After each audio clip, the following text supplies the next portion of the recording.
মায়ের শরীর ৩ দিনে একটু ভালো হলো, কিন্তু রাহেলের ঘুম হলো না ৩ রাতে। চতুর্থ দিন সকালে মা একটু উঠে বসলেন। তানিয়া পাশে থেকে চা বানিয়ে দিল। রাহেল দেখল মায়ের মুখে রং ফিরেছে একটু। সেটুকুতেই বুকের একটা পাথর নামল, কিন্তু মাথায় প্রশ্নগুলো ঘুরছে। বাবার পুরনো জিনিসপত্র কোথায়? মায়ের সাথে এই বিষয়ে কথা বলা যাবে কিনা ভাবছিল। মা এখনো দুর্বল, কিন্তু এই প্রশ্নগুলো আর চেপে রাখা যাচ্ছে না। দুপুরে তানিয়া স্কুলে গেলে রাহেল মায়ের পাশে বসল। মা, বাবার পুরনো জিনিস কোথায়? মানে কাগজপত্র, ডকুমেন্ট। মা চায়ের কাপ নামালেন। কেন? দেখতে চাই। রাহেল, মা, আমি জানি তুমি ভয় পাচ্ছ, কিন্তু এটা আমাকে জানতে হবে। মা দীর্ঘক্ষণ চুপ করে রইলেন। তারপর বললেন, বাক্সের নিচে একটা লোহার সিন্দুক আছে, ছোট। চাবি আমার কাছে। কখন থেকে আছে? তোর বাবা মারা যাওয়ার আগে বলে গিয়েছিলেন, এটা কাউকে দেখাবি না, কিন্তু যদি কখনো সময় আসে ছেলেকে দিস। রাহেলের বুক ভারী হয়ে গেল। বাবা জানতেন? মা চোখ মুছলেন। তোর বাবা অনেক কিছু জানতেন, কিন্তু সব বলার সময় পাননি। সিন্দুকটা ছোট, লাল রঙের মরচে পড়া।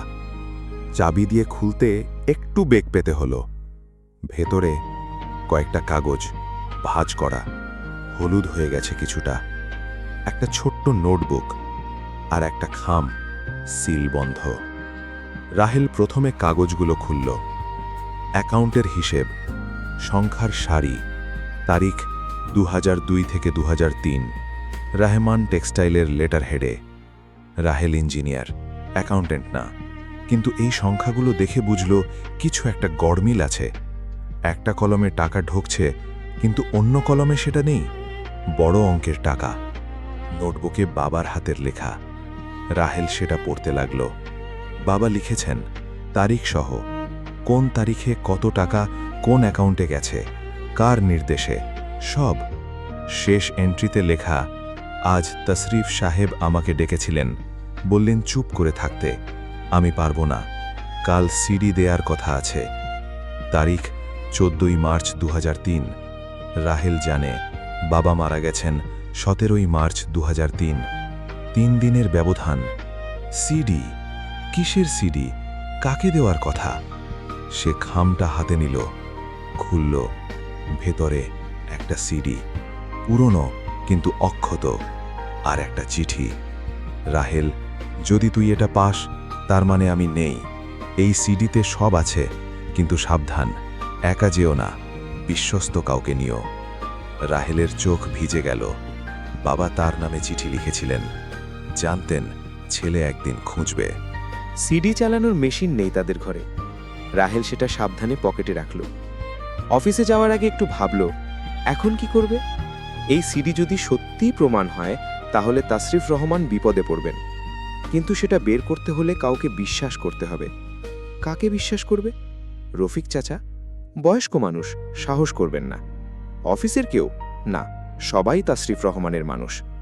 নীলু? রাহেল এই ভাবনাটা মাথা থেকে সরিয়ে দিল। নীলুকে এর মধ্যে টানো যাবে না। সে অফিসে গেল।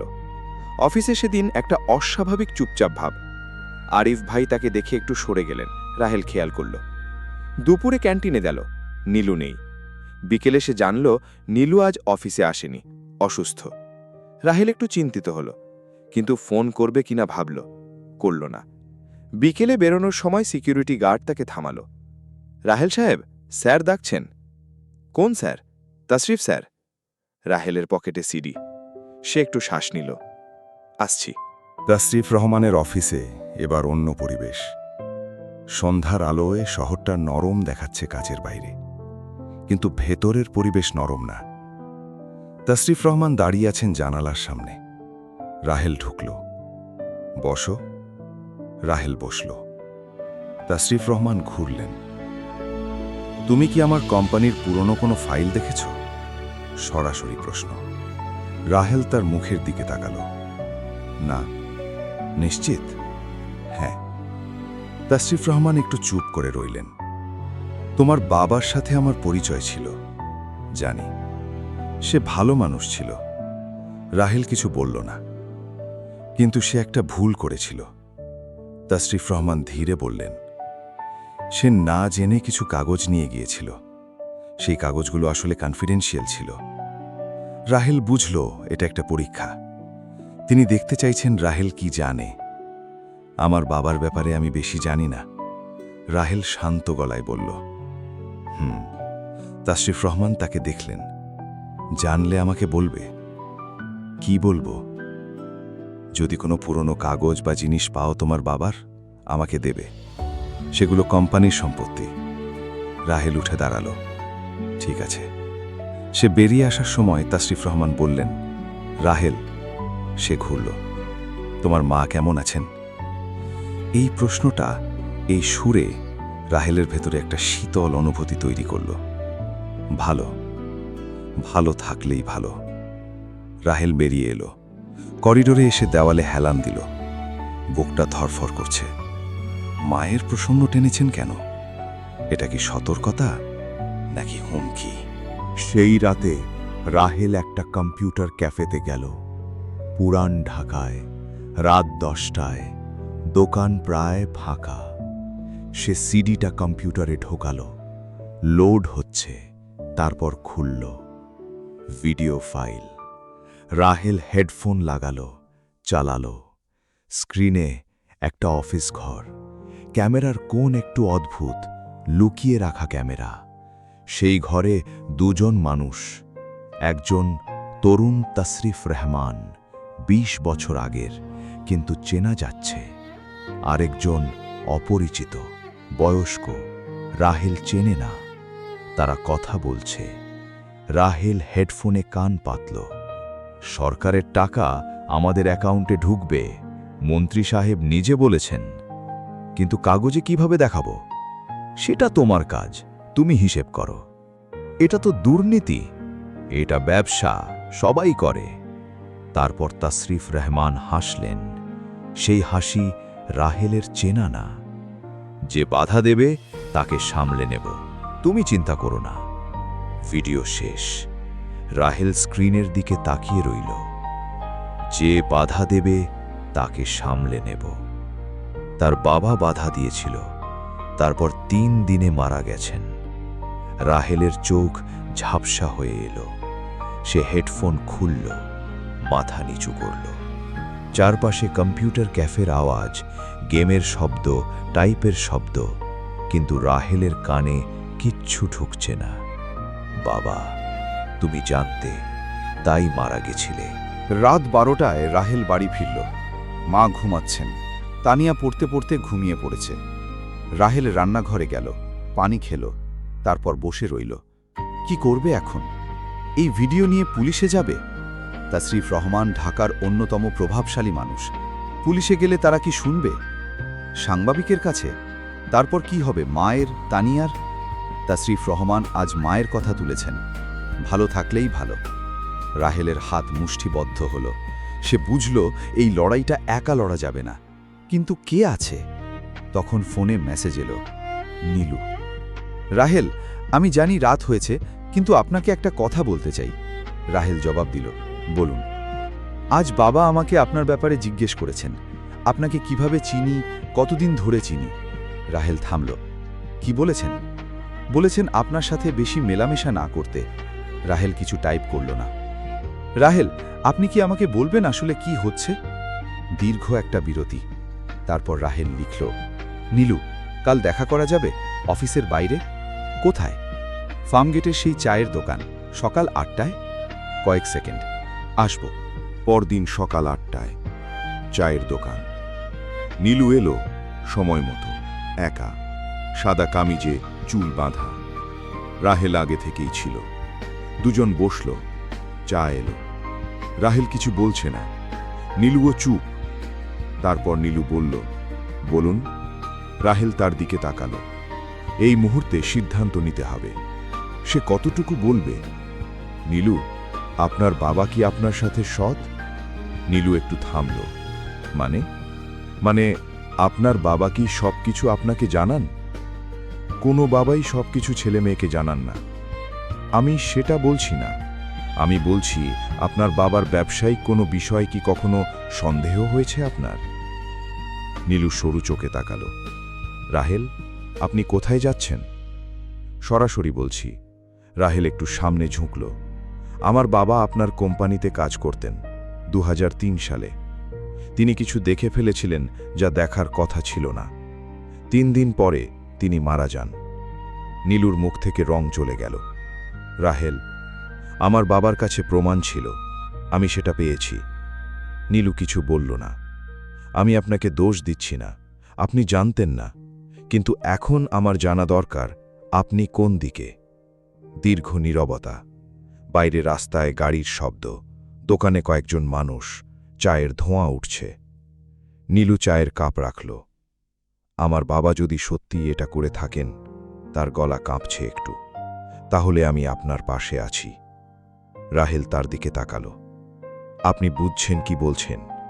হ্যাঁ, আপনার বাবার বিরুদ্ধে? আমি বললাম আমি আপনার পাশে আছি। নীলুর গলা এবার শক্ত। রাহেল কিছু বলল না, কিন্তু ভেতরে একটা কিছু সরল, একটা ভার, যেটা সে অনেক দিন একা বহন করছিল।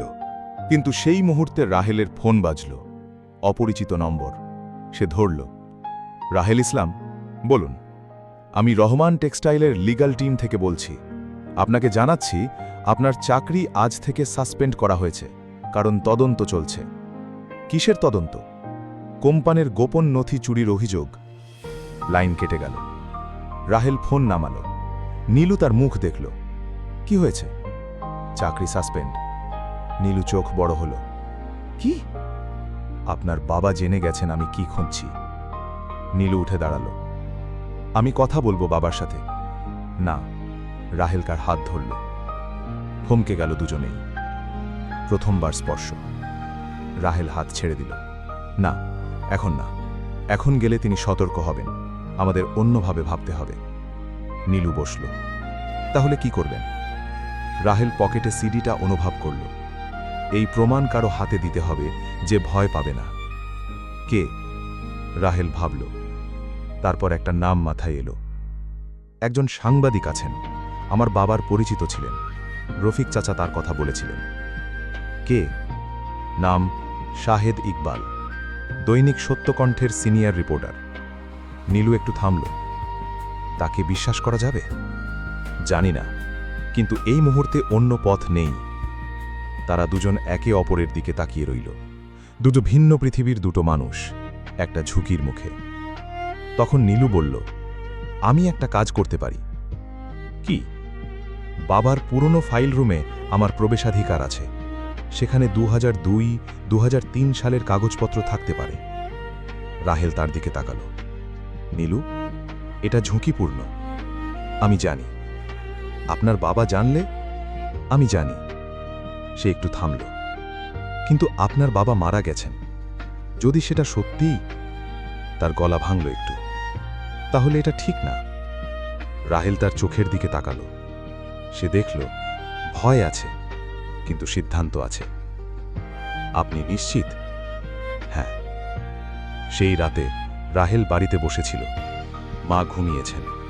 তানিয়া পড়ছে। সে মায়ের বিছানার পাশে বসল। মা চোখ খুললেন। ঘুমোসনি? একটু পরে ঘুমাবো মা। কি ভাবছিস? বাবার কথা। মা কিছু বললেন না। মা, বাবা কি জানতেন যে ঝুঁকিটা কতটা বড়? মা একটু চুপ করে রইলেন।